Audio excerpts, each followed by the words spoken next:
Hi everyone. मैं अमन आपका बहुत बहुत स्वागत करता हूं अमन मैथ्स क्वांटिटेटिव एप्टीट्यूड पर। तो देखिए, आज के सेशन की शुरुआत हम करेंगे एसएससी सीजीएल 2019 में जो मेंस का पेपर हुआ था, यानी कि जो आपका 15, 16 और 18 को जो पेपर हुआ था, उसमें जो मेंस में मेंसुरेशन के क्वेश्चंस आए थे वो हम डिस्कस करेंगे। ठीक है। मेंसुरेशन काफी इंपॉर्टेंट टॉपिक है, अगर आप प्री और मेंस दोनों के पॉइंट ऑफ व्यू से देखें। और अगर मेंस की मैं बात करूं तो 8 से 10 क्वेश्चन आते हैं हर एक शिफ्ट में। ठीक है। और जैसा कि इस बार जो हुआ था, इस बार 15 और 16 वाला थोड़ा कैलकुलेटिव आ गया था पेपर। ठीक है। और 18 वाला काफी सिंपल आ गया था, कई बच्चों ने 200 आउट ऑफ 200 भी स्कोर किया है उसमें। ठीक। तो देखेंगे जरा, सारे मैं कवर कराऊंगा आपको जो भी पूरे शिफ्ट में आए हैं। ठीक है। प्लस पीडीएफ के लिए आप टेलीग्राम ज्वाइन कर लीजिएगा। टेलीग्राम में आपको पीडीएफ और भी बाकी कुछ स्टडी मटेरियल्स है, क्वेश्चंस वहां भी मैं काफी डिस्कस करता हूँ हर रोज, तो वो भी आपको मिल जाएंगे। ठीक है। तो चलिए सेशन की शुरुआत करते हैं। और ये है पहला क्वेश्चन, इसको पॉज करके आप ट्राई कीजिए। ठीक।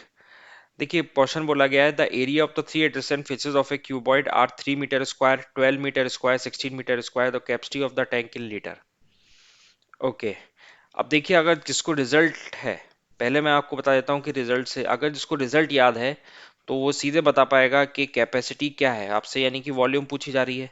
तो वॉल्यूम जो होती है वो होती है √A1 A2 A3, where A1 A2 A3 क्या होता है, एडजेसेंट फेसेस का एरिया होता है, जो कि इसमें दिया हुआ है। थ्री एडजेसेंट फेसेस का एरिया दिया हुआ है, तो अल्टीमेटली 3 × 12 × 16। ठीक है। ये 16 का आप स्क्वायर रूट लोगे तो क्या आएगा, ये 4 आएगा, और ये 12 थी 36, तो 6 आएगा। सो 24 मीटर क्यूब। अब 1 मीटर क्यूब क्या होता है, 1 मीटर क्यूब होता है 1000 लीटर। सो 24 मीटर क्यूब क्या होगा, 24 मीटर क्यूब होगा 24,000 लीटर। तो फाइनली आंसर आ गया ए। अब जिनको अगर ये नहीं पता है तो वो नोट डाउन कर लें कि जब भी एडजेसेंट फेसेस का आपको एरिया दिया जाए और आपसे वॉल्यूम पूछी जाए, ठीक है, तो आप ये रिजल्ट का यूज करके लगाएंगे। ठीक है। अब देखिए, ये आया कैसे, ये भी मैं थोड़ा आपको बता देता हूँ कि ये आया कैसे। देखिए, इसमें क्या है, मान लीजिए ये मेरा क्यूबॉइड है, समझने की कोशिश कीजिएगा, ये मेरा क्यूबॉइड है। ठीक। ये हो गया लेंथ, ये हो गया ब्रेड्थ, और ये हो गया हाइट। ठीक है। अब आपसे एडजेसेंट फेसेस पूछे जा रहे हैं, तो मान लेता हूँ एक एडजेसेंट फेसेस का एरिया L × B रहा होगा, दूसरे एडजेसेंट फेस का एरिया B × H रहा होगा, तीसरे का क्या रहा होगा, L × H। कुल मिला के L, B और H। तो एक एरिया तो हमारा ये रहा होगा, आप ऐसे समझ लो, एक एरिया तो हमारा ये वाला रहा होगा। ठीक है। फिर एक एरिया हमारा ये वाला रहा होगा। ठीक। और एक एरिया हमारा ये वाला रहा होगा एडजेसेंट फेसेस का, तब जाके ये हमारे 3 एरिया बने।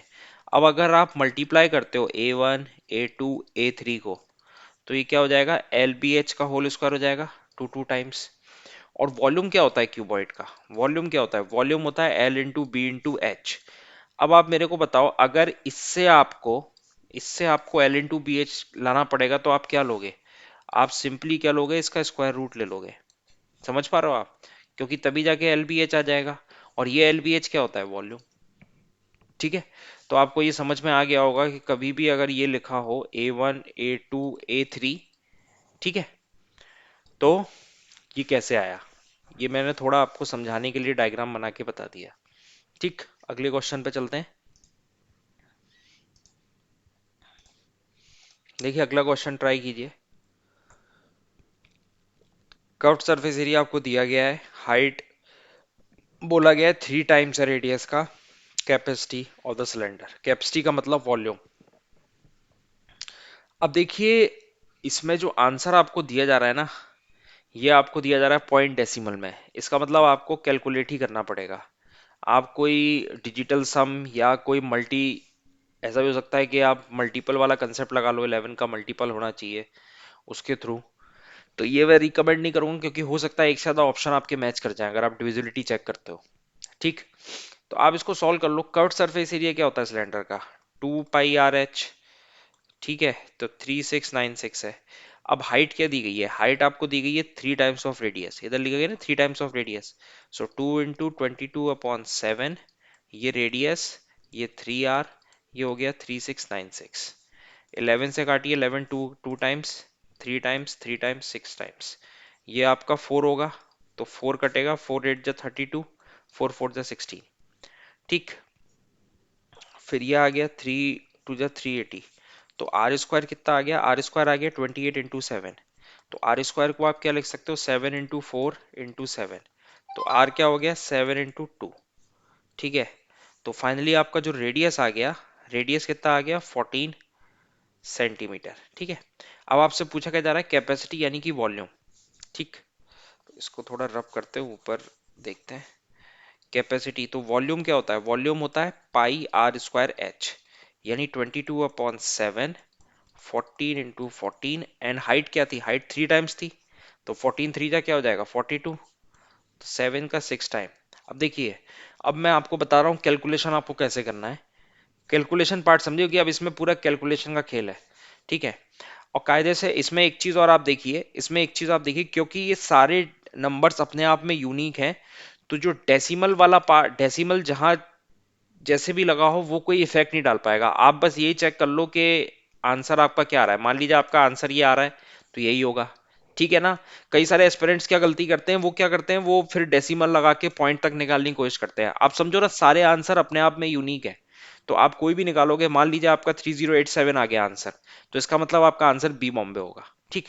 अब 14 4 जा देखिए, 14 4 जा क्या होता है? 14 स्क्वायर 196, एंड 22 × 6 इज 132।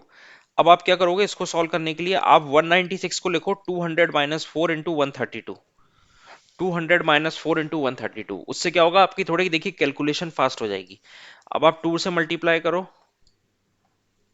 ठीक है। 4 से मल्टीप्लाई किया, तो ये आ गया मेरा कितना? 27852। अब देखिए ये आपका आंसर आ रहा है 25872। ठीक है। तो ये आंसर होगा आपका डी दिल्ली। आपको बिल्कुल भी पॉइंट पॉइंट वगैरह के चक्कर में नहीं पड़ना है, क्योंकि कई सारे लोग, इसलिए फिर टाइम आपका वेस्ट होता है। कई सारे एस्पिरेंट्स क्या करते हैं, वो फिर पॉइंट में जाएंगे। कोई जरूरत नहीं है। जब आपको दिख गया कि मेरा एक ये आ गया डिजिट और ये यूनिक नंबर है अपने आप में, ऑप्शंस को अगर आप देखो, तो आप सीधे इसको टिक करके आगे बढ़ोगे। अगले क्वेश्चन पे चलते हैं। The radius and the height of a right circular cone are in the ratio of 3:4. If its curved surface area is this, then the volume. तो ठीक है, ये भी सिंपल क्वेश्चन है। आपको कर्व्ड सरफेस एरिया बोला जा रहा है। मान लीजिए ये मेरा एक कोन है। ठीक है, ये कोन बनाया है मैंने। अब इसमें रेडियस, रेडियस में मान लेता हूँ ये आपको 3x दिया गया है, ये आपको 4x दिया गया है, तो ये कितना हो जाएगा? 5x। पाइथागोरस थ्योरम लग जाएगा ना? पाइथागोरस थ्योरम ये हमने स्टैंडर्ड वाला पढ़ा है, ये 3 4 5 वाला, तो ये 5x हो गया। अब कर्व्ड सरफेस एरिया आपको दिया गया। कर्व्ड सरफेस एरिया क्या होता है किसी भी कोन का? वो होता है πr/l। आप बार बार समझो, कर्व्ड सरफेस एरिया क्या होता है? πr/l। l क्या होता है? स्लांट हाइट, ये होती है l। ठीक है ना? इसी को हम स्लांट हाइट बोलते हैं। तो ये क्या हो जाएगा? Pi into 3x × 5x। तो ये हो गया 15x² पाई। अब 15x² pi is equal to 240 pi. तो कैंसिल हो गया, 5 2 जा 5, 15 1 जा 15 6 जा। तो x हो गया क्या? 4। x क्या हो गया? 4। ठीक है। अब आपको निकालना क्या है? वॉल्यूम। अब आपको क्या निकालना है? वॉल्यूम।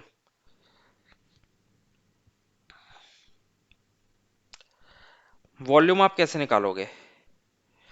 वॉल्यूम क्या होता है? 1/3 πr²h। अब 1/3 πr² है, तो अगर x की वैल्यू 4 आ गई, तो आपको रेडियस पता लग गया। आपको रेडियस पता लग गया, वो कितना हो गया? 12। हाइट पता लग गया, हाइट कितनी हो गई? 16।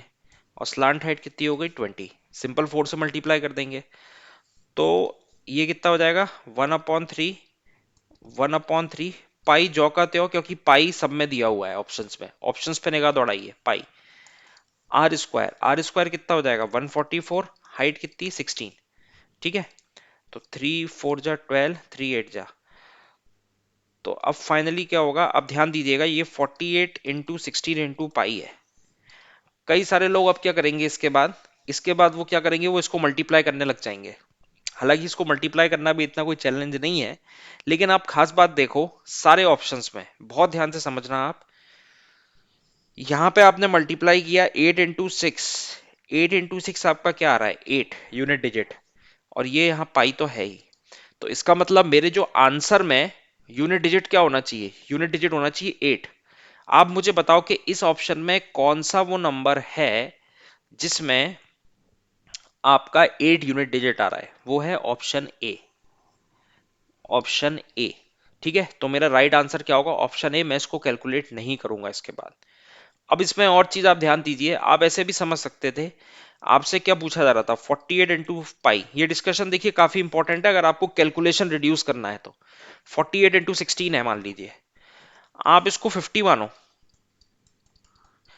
जब मैं 48, मैंने ऐसा क्यों बोला, जब मैं 48 को 50 मान रहा हूं तब जाके 800 पाई तक पहुंच रही है वैल्यू, तब जाके 800 पाई तक पहुंच रही है। तो इसका मतलब ये होता है कि आपकी ये तो कभी पहुंचेगी ही नहीं। ये तो बहुत ज्यादा वैल्यू दे दी ना, आप समझो। मैंने 48 को 50 मान लिया, तब जाके मैं 800 पाई तक पहुंच रहा हूं। ठीक है, यानी कि असल में मैं 800 पाई से कम ही रहूंगा, 800 पाई से कम ही रहूंगा। और आप मेरे को ये बताओ कि अगर इस 48 को मैं 40 भी मान लेता, अब मैं कम मान रहा हूं, तब भी मैं 640 पाई तक पहुंचता, तब भी मैं कम पे भी 645। इसका मतलब आंसर जो मेरा रहेगा वो 640 पाई से 800 पाई के बीच में ही रहेगा, 800 पाई के बीच में ही रहेगा। तो यानी कि ये तो हो ही नहीं सकता किसी भी एंगल से, तो अब ए होना ही पड़ेगा। ठीक है, आप समझ रहे हो, मैंने कोई भी कैलकुलेशन नहीं किया है, मैंने कोई टिपिकल कैलकुलेशन नहीं किया है, मैं सीधे मल्टीप्लाई करने जा रहा हूं। मैंने अपना कॉमन सेंस इस्तेमाल किया है कि वैल्यू किस रेंज के बीच में हो सकती है। क्योंकि आप देखो इन सब ऑप्शंस में जो गैप है ना, गैप अच्छा खासा है। तो इसलिए मैं अप्रोक्सीमेशन या फिर मैं हिट एंड ट्रायल इस तरह से मैं कर सकता हूँ। ये ओरिजिनल पेपर में आया हुआ क्वेश्चन है, मेंस का क्वेश्चन है ये। ठीक है ना, ऑप्शंस भी यही थे, मैंने कोई अपने मन से नहीं बनाए हैं। ठीक है, तो इसलिए इसका राइट आंसर क्या होगा, ए। देखिए, मैं आपको मल्टी डायमेंशनल थिंकिंग देना चाहता हूं। मेरा ऑब्जेक्टिव ये है इन सेशंस के थ्रू कि आप मल्टीपल तरीके से सोच सको। मान लीजिए आपके पास समय नहीं है और आप यहां तक पहुंच गए और आपके पास सिर्फ 10 सेकंड बचे हुए हैं, पेपर आपका सबमिट होने वाला है। तो आप तुरंत ये क्लिक अपने माइंड में कैलकुलेट करो। ये पूरा आपको माइंड में करना है कि 16 × 50 क्या होता है, 800 पाई। यानी कि आंसर मेरा 800 पाई से कम होगा और 800 पाई के आसपास होगा, क्योंकि यहाँ पे 50 कर रहा हूं, लेकिन ये तो क्या 48 है। तो इसका मतलब आप इतना तो आप ले सकते हो रिस्क। ठीक है, अगले क्वेश्चन पे चलते हैं।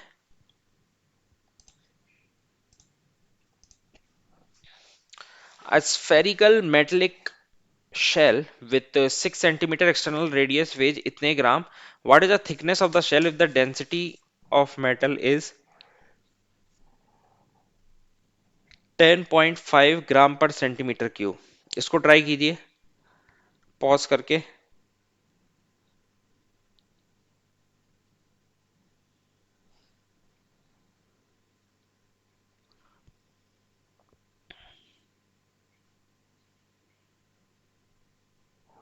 ठीक है, इसको एक बार ट्राई कीजिए, ये ठीक क्वेश्चन है। एक स्फेरिकल मेटल, देखिए स्फेरिकल है ये, तो मैं स्फेरिकल का 2D फिगर बनाता हूँ। ठीक है ना, प्लीज बियर विथ माय। या बन सकता है क्या यार, सर्कल सर्कल बना दें? रुक जाओ, एक बार ट्राई करके देखते हैं अगर कहीं से बन पाए सर्कल। शायद बन जाएगा। ठीक है, अब आपको क्या बोला जाए कि स्फेरिकल मेटल बॉल है जिसका external radius, okay okay okay, यानी कि एक इसके अंदर भी बनेगा और आपका जो एक्सटर्नल रेडियस है वो आपका 6 दिया हुआ है, तो अंदर का मैं मान लेता हूँ एक्स रहा होगा। ओके, इसका वेज हो रहा है, ओके वेज हो रहा है आपको। ठीक है, तो वॉल्यूम क्या होती है स्फेयर की? वॉल्यूम होती है 4/3 पाई r³ - r³ स्फेरिकल की। ठीक है, जिसमें एक्सटर्नल इंटरनल रेडियस दिया हो। तो ये होगा 4/3 पाई 6³ - 6 - x का होल क्यूब। ठीक है। एक्स, सॉरी एक्स आप ये मान लो, ये थिकनेस मान लो, यही निकालना है ना हमें। What is the thickness of the shell, तो इसको एक्स मान लिया, तो अंदर की रेडियस क्या हो जाएगी, ये पूरा क्या है, ये पूरा 6 है। अब इसमें से अगर मैं ये वाला पार्ट हटा दूंगा तो ये मेरा कितना बन जाएगा, ये मेरा बन जाएगा 6 - s। उम्मीद करता हूँ ये आपको समझ में आ गया होगा। तो इसकी क्या आपको वैल्यू दी जा रही है, वॉल्यूम क्या दी जा रही है, आप समझो 10.5 ग्राम पर सेंटीमीटर क्यूब, यानी 1 सेंटीमीटर क्यूब का है ये 10.5 ग्राम। तो यानी कि इतने वॉल्यूम का कितना होगा, इतने वॉल्यूम का होगा ये 10.5 से मल्टीप्लाई कर दो, और ये किसके बराबर होना चाहिए, 6688 के। ठीक है, ये टोटल सम है। तो अब आप निकालो।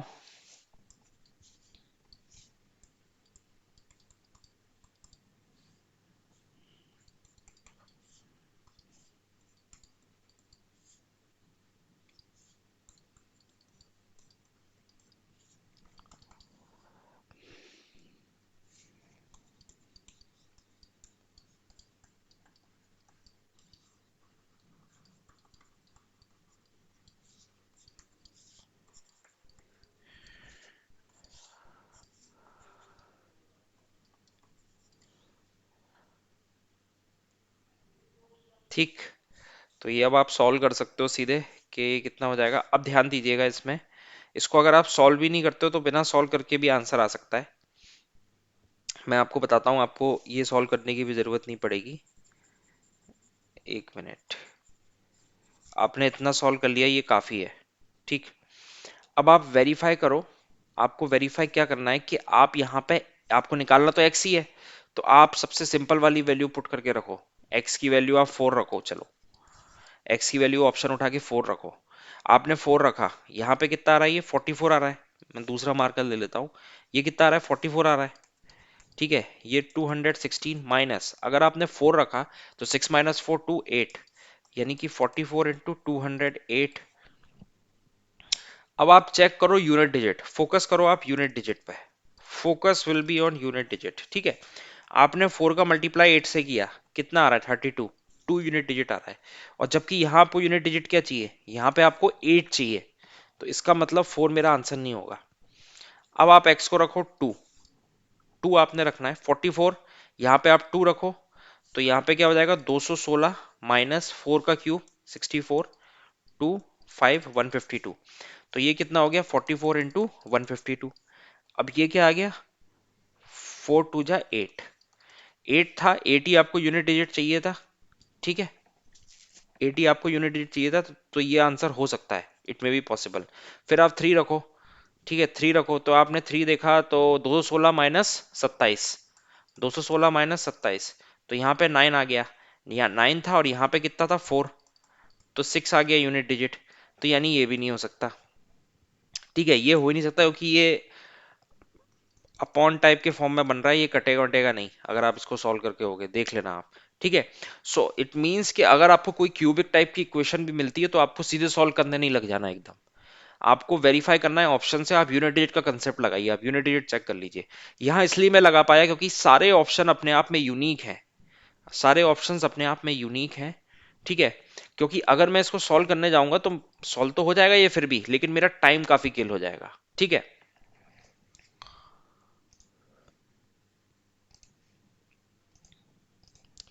इस क्वेश्चन को करिए। देखिए इन सेशंस में मैं ये मान के चल रहा हूँ कि आपको बेसिक रिजल्ट्स वगैरह और जो भी मेथड्स होते हैं वो सब आपको क्लियर होंगे बेसिक। ठीक है ना, मैं सिर्फ आपको रिकॉल दिला रहा हूँ। The base of A right pyramid is a square, right pyramid आपको दिया हुआ है, उसका बेस आपका दिया हुआ है square. If its height is 10 centimetre then the area in centimetre square of a lateral surface. तो देखिए पिरामिड जो होता है, ये तो आपको पता है पिरामिड एक नुकीला ऑब्जेक्ट होता है। जैसे कोन क्या होता है, कोन, कोन भी एक तरह का क्या है, पिरामिड ही है। ठीक है ना, कोई भी ऐसी चीज जो पिन पॉइंट रहती है उसको हम पिरामिड बोलते हैं। और कोई भी ऐसी जिसकी दोनों सरफेसेस सेम टाइप की होती हैं, जैसे सिलेंडर हो गया, सिलेंडर की देखिए दोनों सरफेस आपकी सर्कुलर टाइप की हैं। ठीक है, ठीक है, तो ये क्या हो जाता है, प्रिज्म। प्रिज्म होता है। मान लीजिए अगर आपसे बोला जाए हेक्सागोनल प्रिज्म, तो हेक्सागोनल प्रिज्म का ये मतलब है कि आपकी दोनों सरफेस हेक्सागोन शेप की हैं। ठीक है। मान लीजिए अगर आपसे ये पूछा जाए कि इक्विलेटरल टाइप की प्रिज्म है जिसके दोनों बेस इक्विलेटरल टाइप है, ठीक है, ये आप समझ पा रहे हो ना 3D फिगर में, तो ये इक्विलेटरल हो गया। ठीक। लेकिन इसमें पिरामिड का डिस्कशन किया गया है, तो ये तो मैंने इसलिए बताया कि अगर आप कंफ्यूज ना हो पिरामिड। ठीक है। तो आप इसमें बोला क्या जा रहा है, इसमें बोला जा रहा है आपको एरिया निकालना है, आपको लेटरल सरफेस एरिया। अब आप मेरे को ये बताओ कि कोन जो होता था, कोन, कोन क्या होता था, लेटरल सरफेस एरिया क्या होता है, लेटरल सरफेस एरिया होता है हाफ इंटू पिरामिड के केस में बेस पेरीमीटर, बेस पेरीमीटर को मैं शॉर्ट में बीपी लिखता हूं, इंटू स्लांट हाइट। आप चेक भी कर सकते हो, कोन का lateral surface area, curved surface area क्या होता है, वो होता है पाई आर एल। अगर आप, ये रेडियस है, ये मेरा हाइट है, तो ये मेरा स्लांट हाइट होगा। तो ये कैसे आया, half base perimeter, base perimeter क्या होता है, 2 pi R H, base perimeter, sorry 2 pi R, base perimeter circle है, इंटू स्लांट हाइट। इससे ये कैंसिल हो गया, फाइनली आ गया पाई आर एल। ठीक है। तो इससे आप याद रख सकते हो, कोई भी अगर पिरामिड के रिजल्ट्स में आप कभी भूल जाओ, तो आप कोन को रिकॉल करो, क्योंकि कोन अपने आप में एक पिरामिड है। तो जो रिजल्ट्स कोन के लिए एप्लीकेबल होते हैं, जिस तरह से आते हैं, वैसे ही वो बाकी सारे फिगर्स के लिए भी आएंगे। तो हाफ बेस पेरीमीटर क्या होता है, मान लीजिए साइड आपकी दी गई है 10 और ये क्योंकि स्क्वायर दिया गया है, अब पेरीमीटर क्या होता है स्क्वायर का, पेरीमीटर होता है 4a, तो यानी कि 40, और if its height is this much, okay, if its height is this much, then the lateral surface area, okay, that's good.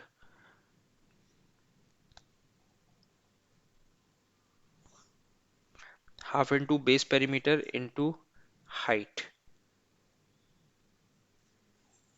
into slant height ही होगा ना ये, हाँ ये 10 ही आएगा। जस्ट 1 मिनट, ये हाइट है, हाइट मेरी ये 10 आ जाएगी इसके हिसाब से। तो अगर मैं निकालने की कोशिश करूँ, ठीक है, ये मेरा पिरामिड होता, डायग्राम बना लेते हैं और क्लैरिटी आ जाएगी। ठीक है, ऐसे दिया गया है, right pyramid is a square, square है, ठीक है, ये 10 दिया हुआ है और ये 5 है। अब देखो, हाइट आपको 10 दे दी गई है, आपको ये निकालना है, ये स्लांट हाइट होती है, ठीक है। तो स्लांट हाइट कैसे निकलेगी, 10 स्क्वायर प्लस 5 स्क्वायर, ठीक है। स्लांट हाइट हो गई 100 प्लस 25, ठीक है, 25 इंटू 5, तो 5√5, 5√5, 5√5 आ गया, ठीक है।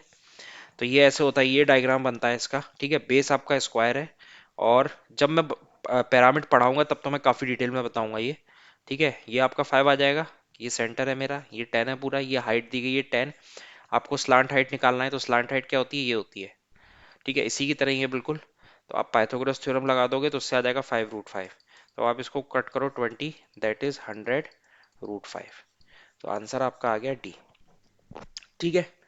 तो सिंपल बेसिक अंडरस्टैंडिंग पे था, अगर आपको पिरामिड आता है, उसकी अंडरस्टैंडिंग आती है कि अलग अलग बेस के किस तरह से पिरामिड बनते हैं, तो आप काफी आसानी से क्वेश्चन कर सकते हो। ठीक है। इसमें काफी सारी चीजें पूछी जा सकती थी, इसमें आपसे पूछा जा सकता है टोटल सरफेस एरिया, इसमें आपसे पूछा जा सकता था वॉल्यूम, इसमें आपसे पूछा जा सकता था स्लांट एज क्या होती है, ठीक है, स्लांट एज क्या होती है, ठीक है, ये स्लांट एज, इसकी ये होती है स्लांट एज, ठीक है। खैर इसमें तो यही पूछा गया है।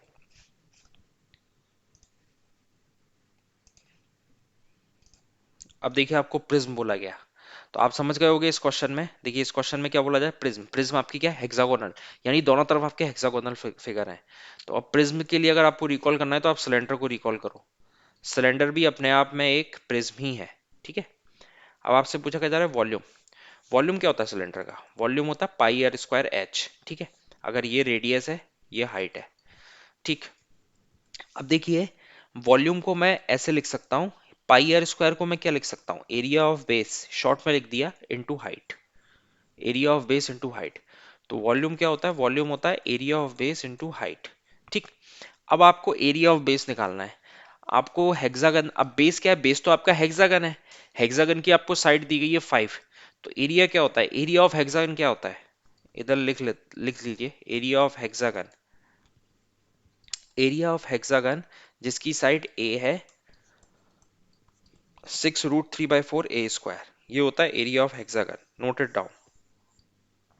ठीक है, तो ये क्या हो गया, 6√3/4 into A square that is 25, और हाइट क्या दी गई है 12√3। ठीक है, तो 4 से 3,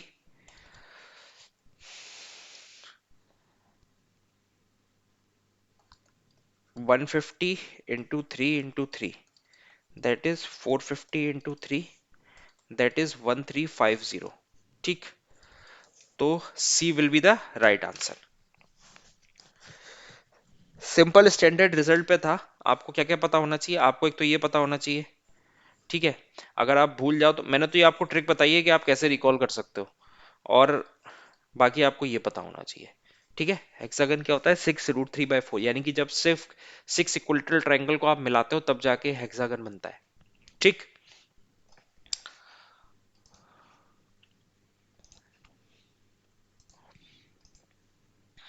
इस क्वेश्चन को ट्राई कीजिए। Sum of radii of sphere A and B is 14 centimeter. The radii of A is bigger than radii of B if the difference between the surface area is 112 pi. What is the ratio of their volume? Okay. देखिए, पहला तरीका, हमेशा एक चीज याद रखिए, यहाँ पे तो ये एप्लीकेबल नहीं होगा, लेकिन मैं फिर भी आपको बता रहा हूँ, मान लीजिए हो सकता है ऑप्शन देख के आप कुछ ऑप्शन एलिमिनेट कर पाओ इस टेक्निक के थ्रू। देखिए, मान लीजिए स्क्वायर की अगर हम बात करते हैं, एरिया दो चीजें होती हैं, एक होता है एरिया, एक होता है वॉल्यूम। ठीक है, एरिया जो होता है ना, कभी भी आपने उसकी यूनिट देखी होगी, मीटर स्क्वायर, सेंटीमीटर स्क्वायर, इस तरह की होती है। वॉल्यूम होता है मीटर क्यूब या सेंटीमीटर क्यूब। तो इससे मेरे को ये पता चलता है कि एरिया जो है ना, एरिया स्क्वायर कंपोनेंट होता है, एरिया क्या होता है, स्क्वायर कंपोनेंट। और वॉल्यूम क्या होता है, वॉल्यूम होता है क्यूबिक कंपोनेंट, क्यूब कंपोनेंट या क्यूबिक कंपोनेंट। ठीक है, अगर आपसे, जैसे इस क्वेश्चन में आपसे वॉल्यूम दिया जा रहा है ना, वॉल्यूम दिया जा रहा है, तो आप ये बात जरूर देखिएगा ऑप्शन में कि कहीं मेरे को कोई स्क्वायर कंपोनेंट तो नहीं दे दिया। मान लीजिए ये ऑप्शन आपको 4 दिए हुए हैं, एक ऑप्शन आपको दिया गया होता 4:1। ठीक है, अब आप मेरे को ये बताओ कि 4:1 क्या है, 4:1 2:1 का स्क्वायर है, यानी कि क्या ये स्क्वायर कंपोनेंट है। तो इसका मतलब, और आपसे पूछा क्या जा रहा है, क्यूबिक कंपोनेंट, वॉल्यूम पूछा जा रहा है आपसे, तो आप इस ऑप्शन को रिजेक्ट कर सकते हो। समझ में आ गया, इस ऑप्शन को आप रिजेक्ट कर सकते हो। जैसे मान लीजिए आपसे एक ऑप्शन में आपको दे दिया जाए 16:1, 16:1 एक स्क्वायर कंपोनेंट है, और आपसे क्या पूछा गया, आपसे पूछा गया वॉल्यूम कंपोनेंट, तो आप इसको रिजेक्ट कर सकते हो, क्योंकि ये 4:1 का स्क्वायर है। ठीक है, 4:1 क्या है, साइड कंपोनेंट है, स्क्वायर रूट लोगे तो आपको साइड कंपोनेंट मिल जाएगा। ठीक है, अब यहाँ पे तो देखिए, यहाँ पे तो सारे ही आपको ऑप्शन जो है वो सारे के सारे आपको क्यूब कंपोनेंट ही दिए गए हैं। पहले ऑप्शन में आप देखो तो 4 और 3 का क्यूब है, दूसरे में आप देखो तो 2 और 1 का क्यूब है, तीसरे में 3 और 2 का क्यूब है, चौथे में 5 और 4 का क्यूब है। तो हम इसे सॉल्व कर लेते हैं। ठीक है, तो सम ऑफ रेडियाई क्या दिया गया है, R1 + R2, दो स्फेयर मान लेता हूँ ए और बी की, ए की R1 है, बी की R2 है। ठीक है, तो सम ऑफ रेडियाई कितना है 14। The radius of A is bigger, यानी कि R1 is greater than R2। ठीक है, the difference between their surface area, अब सरफेस एरिया क्या होता है स्फेयर का, 4 पाई R1 - R2 का स्क्वायर इज इक्वल टू 112 पाई।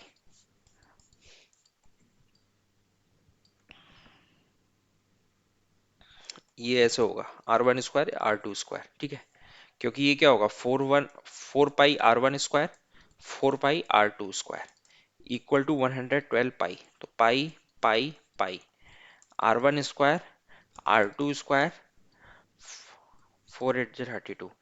अब इससे क्या आ गया, अब देखिए ये क्या है, ये है आपका A² - B² टाइप। तो A² - B² को आप क्या लिख सकते हो, A+B A-B। अब वही चीज मैं इस रिजल्ट में अप्लाई कर देता हूँ, तो ये R1 + R2, और ये हो गया R1 - R2 इक्वल टू 28।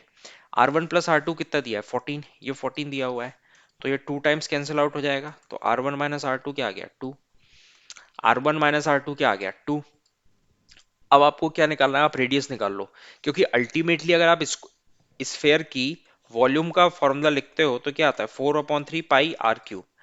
अब यहाँ पे रेशियो जो डिसाइड करेगा ये तो कांस्टेंट है, इसका तो कोई रोल नहीं होगा, ये तो कैंसिल हो जाएगा। आप यहाँ पे भी डिवाइड करोगे r1 क्यूब, ये देखिए आप दिखा देता हूँ मैं आपको, तो ये तो कैंसिल आउट हो जाएगा।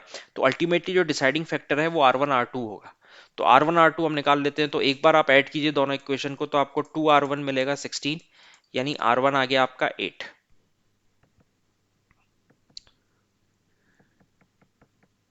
ठीक है, उसके बाद फिर आप माइनस कीजिए, तो 2r2 क्या आ गया 12, तो r2 आ गया 6। सो r1/r2 क्या आ गया 8/6, 4/3, 4/3। अब आपको क्या निकालना है, वॉल्यूम।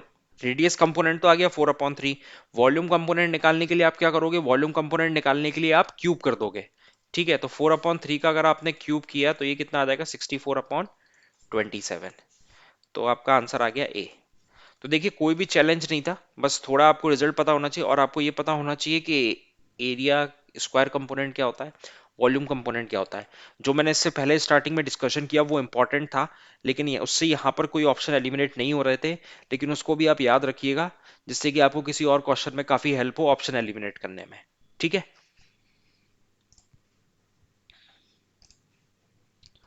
इस क्वेश्चन को ट्राई कीजिए। The area if the base of right circular cone is 81 pi and its height is इतना, what is the curved surface area of the cone. What is the curved surface area of the cone. तो अब देखिए, तो कोन दिया गया right circular कोन है, तो area दिया गया बेस का। कोन का जो बेस होता है वो क्या होता है, सर्कल होता है। तो यानी कि पाई आर स्क्वायर की वैल्यू क्या दी गई है, 81 पाई। तो पाई से पाई कैंसिल, आर कितना आ गया 9, सॉरी, आर कितना आ गया 9।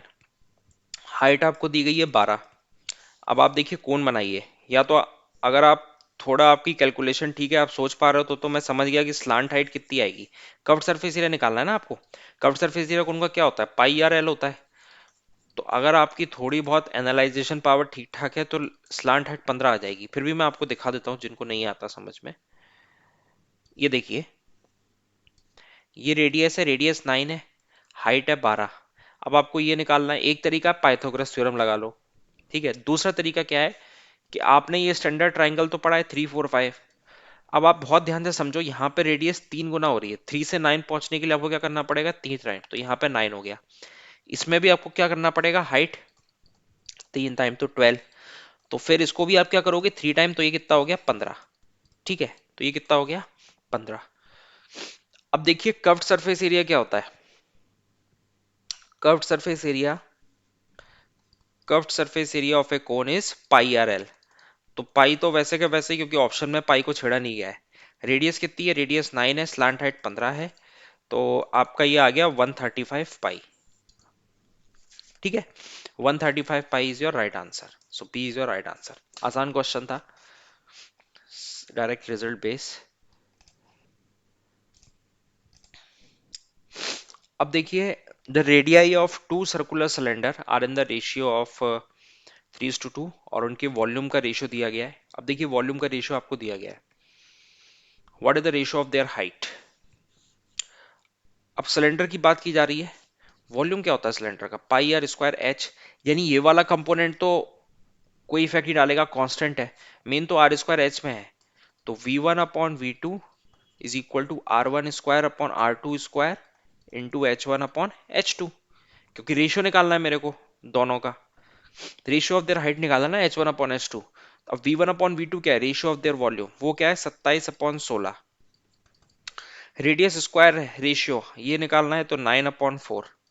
सो H1/H2 3 4। सो H1/H2 क्या है 3/4। ठीक है, so D Delhi is the right answer. तो ये भी एक आसानी क्वेश्चन था। अब देखिए इसमें एक कैच क्या है, इसमें आपको ध्यान क्या रखना है कि चूंकि आपसे हाइट कंपोनेंट पूछा जा रहा है, तो हाइट कंपोनेंट कभी भी स्क्वायर कंपोनेंट तो होगा नहीं, है ना। अगर रेडियस होता तो रेडियस को आप बोल सकते थे। ठीक है, तो अब यहाँ पे तो ऐसा कोई ऑप्शन नहीं दिया। मान लीजिए यहाँ पे 9 × 16 दिया होता, तो 9 × 16 कभी नहीं होता आंसर। ठीक है, क्योंकि हाइट कंपोनेंट पूछा जा रहा है आपको। ठीक है, यहाँ पे तो देखिए ये स्क्वायर है लेकिन ये क्यूब है, ठीक है, यहाँ पे ये क्यूब है, ये स्क्वायर कंपोनेंट है। ठीक है, तो इन दोनों में से कुछ हो सकता है। ऐसे भी आप इसको एलिमिनेट कर सकते थे ए और बी को, कि एक स्क्वायर और क्यूब कंपोनेंट साथ में आ गए हैं। ठीक है, लेकिन फिर भी आई सजेस्ट कि अगर इतना आप सोच नहीं पा रहे हो तो आप सीधे इसको सॉल्व करो।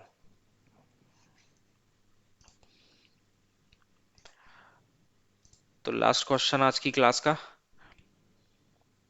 ये थोड़ा ठीक क्वेश्चन था। A solid metallic sphere of radius 15 centimeter is melted and recasted into spherical ball of radius 3 centimeter each।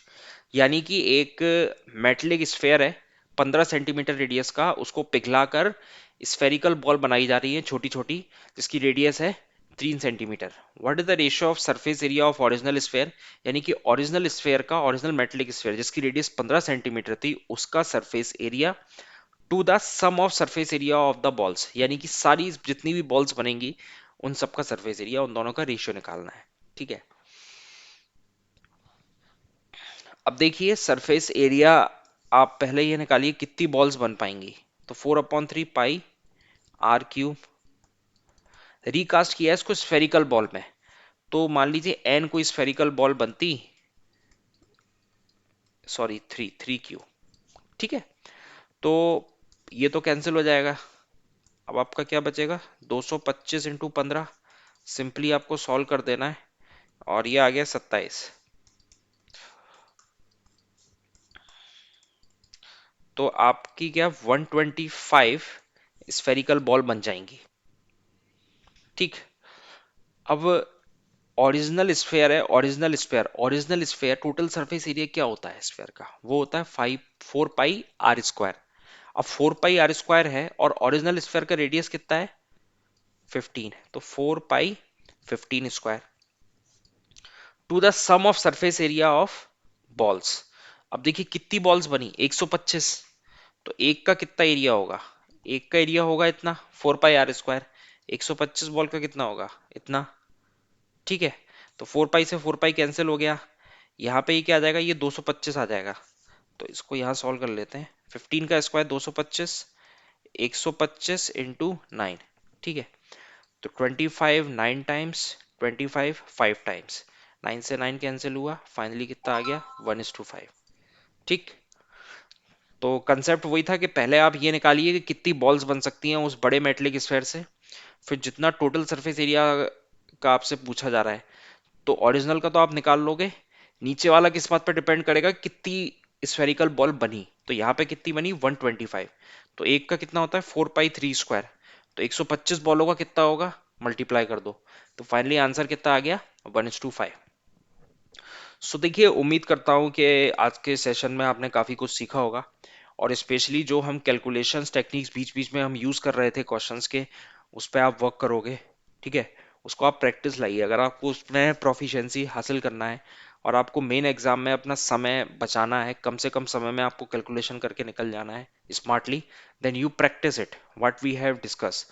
दूसरा एरिया और वॉल्यूम के बारे में मैंने बताया, स्क्वायर कंपोनेंट वॉल्यूम कंपोनेंट। ठीक है, और जो कैलकुलेशन वाली टेक्निक बताई थी मैंने, जैसे कि 196 है, 196 को आप क्या लिख सकते हो 200 - 4। ठीक है, आपकी कैलकुलेशन आसान करने के लिए।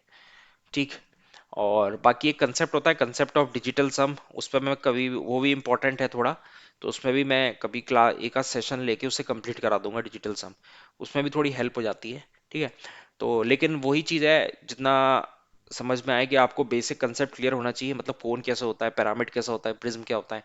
स्टैंडर्ड रिजल्ट्स पे क्वेश्चंस आए थे। ठीक है, कुछ थोड़े बहुत कैलकुलेटिव थे in terms of calculation part. ठीक है ना, क्योंकि कैलकुलेशन में आके वो टाइम ले जा रहे थे। ठीक, तो उम्मीद करता हूँ कि आपको काफ़ी कुछ सीखने को मिला होगा। फिर अगले सेशन में मिलते हैं, फिर और कुछ क्वेश्चंस के साथ और उनके यूनिक सॉल्यूशंस के साथ। चैनल को सब्सक्राइब जरूर करें, बेल आइकन को प्रेस करें, जिससे कि कोई भी वीडियो आती है उसकी नोटिफिकेशन आप तक मिल जाएगी। और मिलते हैं फिर अगले सेशन में कुछ नए क्वेश्चंस के साथ, तब तक के लिए bye bye, take care, thank you.